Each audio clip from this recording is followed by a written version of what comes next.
Go. Hi, thanks for watching this video clip. My name's Darren Higgins and I'll be presenting the muscle energy techniques approach for the lumbar spine, pelvis and sacrum in Australia this year. I hope you can join me. The course will be covering a whole gamut of assessment and treatment techniques for the lumbar spine and the pelvis and the sacrum. If you haven't been exposed to muscle energy techniques before, it's a system of identifying articular dysfunction, and the treatment techniques, while incorporating mobilisation, also involve isometric muscle contractions.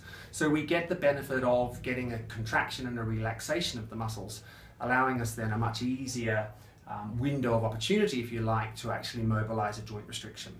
We're going to be looking at dysfunctions of the ilium, using some kinetic tests to identify which is the hypomobile side, and then we'll be using palpation to identify the positional fault of the ilium.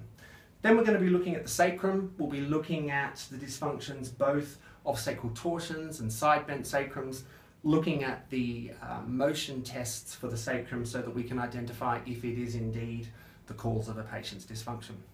We're also going to look at the lumbar spine and be assessing the positional diagnosis of lumbar spine and looking at dysfunctions both in flexion and extension.